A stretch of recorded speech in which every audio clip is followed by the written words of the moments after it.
বিন চলে আসলাম নতুন একটি রেসিপি নিয়ে। কিভাবে খুব সহজে ক্যান্ডি চিকেন বানানো যায় সেই রেসিপি নিয়ে চলে আসলাম। তাহলে চলুন দেখা যাক রেসিপিটি। আমি এই যে প্রথম উপকরণগুলি নিয়ে নিচ্ছি। এখানে আমি 1 কাপ চিকেন নিয়েছি।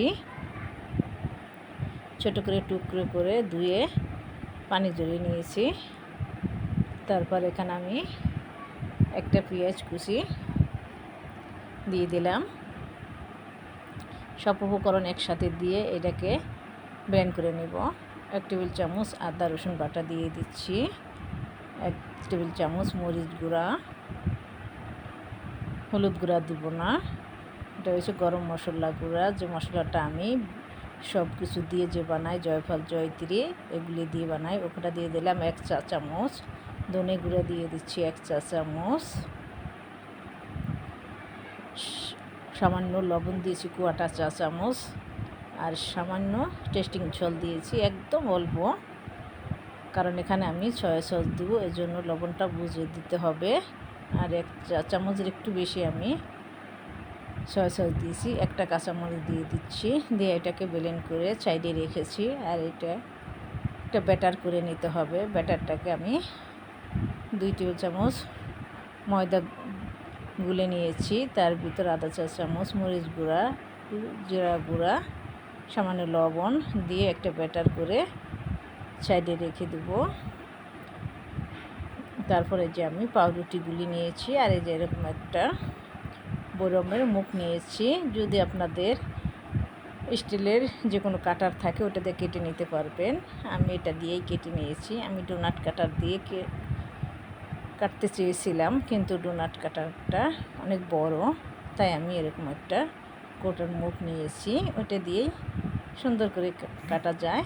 এই যে আমি কেটে নিয়েছি। এই যে দেখেন, আমার এক হাতে মোবাইল আছে, এই জন্য আমি এভাবে কেটে নিচ্ছি।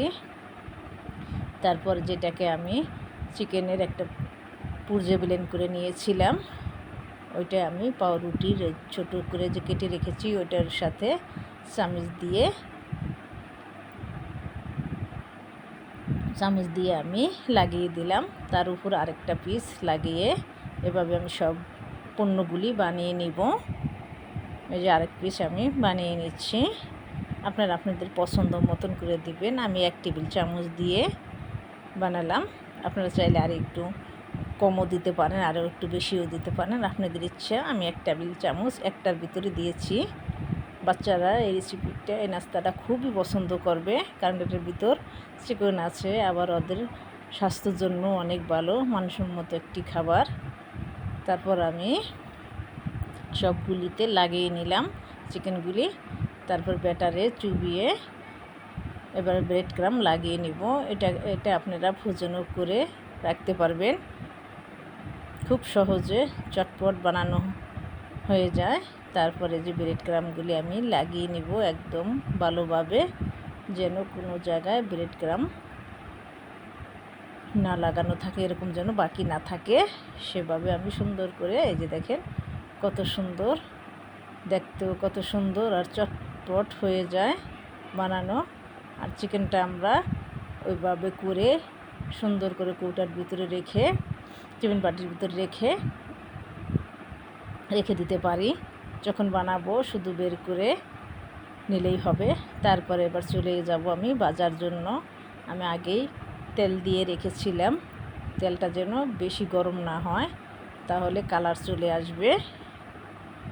তা মিডিয়াম আছে আমি যে ভেজে নিব।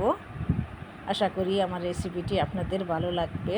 যদি ভালো লেগে থাকে তাহলে লাইক, কমেন্ট, শেয়ার করে পাশে থাকবেন। আর যে যেখান থেকে আমার ভিডিওটি দেখেছেন সবাই ধৈর্য ধরে আমার ভিডিওটি দেখবেন। আর প্লিজ আমার চ্যানেলটি সাবস্ক্রাইব করে দিবেন। যদি ফেসবুক থেকে দেখে থাকেন তাহলে লাইক, কমেন্ট করে আমার পেজটি ফলো দেওয়া না থাকলে ফলো করে দিবেন। আর ইউটিউব থেকে দেখে থাকলে সাবস্ক্রাইব করে দিবেন প্লিজ। এই যে দেখেন ভাজা হয়ে গিয়েছে, দেখেন অসাধারণ। তাহলে আবার দেখা হবে, সবাই ভালো থাকেন, আল্লাহ হাফেজ।